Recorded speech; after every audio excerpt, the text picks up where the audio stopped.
Hello, how are you? Fine? Now let me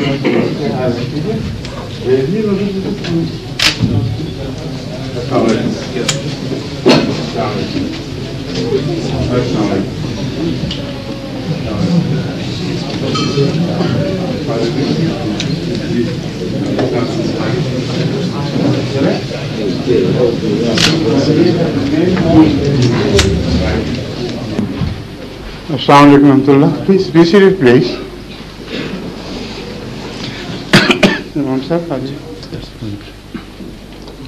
Now, the question and answer session begins, and I think you're already familiar with the procedure. Anyone who would like to ask a question? Where is the arrangement made, please? Assalamu alaikum, Hazur. You will do that? Yes, if I may introduce the questioners. Please do. Assalamu alaikum. First of all, welcome to Leicester. I was looking for your name somewhere here, but it was not mentioned there, so that's why I started saying it. Jazakallah. Hazur, the first questioner is Reverend Vincent Price. Right.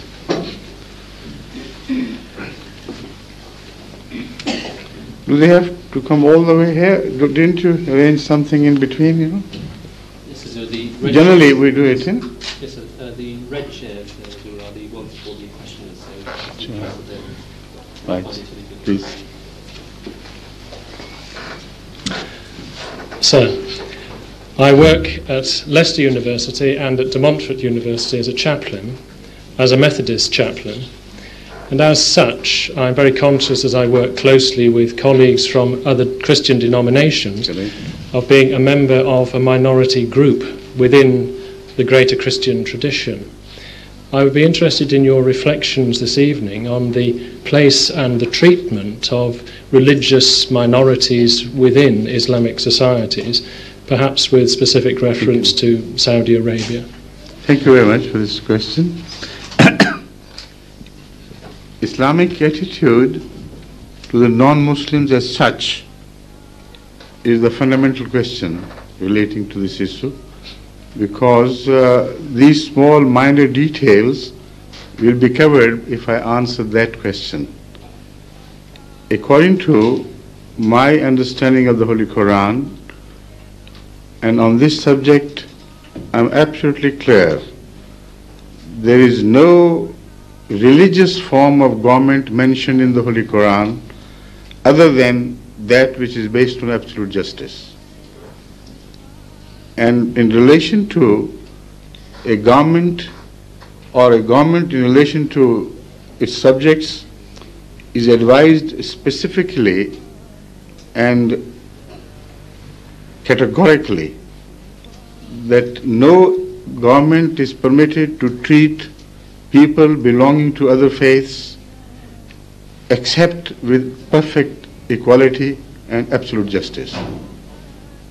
And the Holy Quran goes further by declaring that even if a people who do not belong to your religion have earlier transgressed against you just because of the difference of religion, yet you are not permitted to treat them without justice. Treat them with absolute justice, and it is that which Allah likes. So with these two fundamental verses on the issue, I can't understand how the various Muslim governments can appropriate the right to work as God and, contrary to the Quranic teaching, start to treat minorities as having less civil rights than the Muslims of their country. On this issue, I have never received an answer from any mullah of the world proving me to be wrong here, because the Quranic verses are so clear that it's impossible for anyone to distort the meanings. So that in short covers everything that you have said, hasn't it? Hasn't it? Yes. Thank you. So I forgot to mention earlier that there are 11 questions altogether, 11 questioners I should say. The next questioner is Mrs. Navinda Bogal. Right. Most welcome.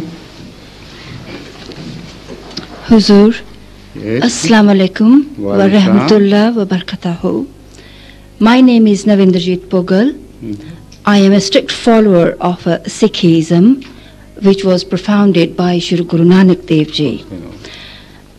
I am quite satisfied by the teaching of Guru Granth Sahib, but as I hear or as I heard from the members of your sect, or as I have read some of the literature, you say that he was a Muslim as well. Can Your Holiness put some comprehensive light on this, please? I will. You see, the question about Hazrat Guru Baba Nanak's faith can be answered from different angles,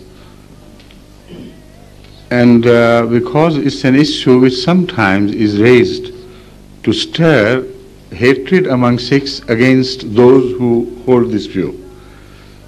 So it is very essential for me to speak at some length on this issue. To begin with, I should like to draw the attention of all Sikh brothers or sisters that when you claim somebody to be belonging to your faith, it is not an insult. It's in fact an honor. It means that you love that person so much, you revere him, that you would rather have him among you rather than against you and outside your pale. So I don't know how somebody's sensibilities are hurt if it is claimed that Guru Baba Nanak Sahib was also one of the Muslims. The point is, what ugly image does it bring to the minds of the Sikhs if we claim this? If they see Islam in the right perspective of the Quranic teaching, then there is nothing insulting about this.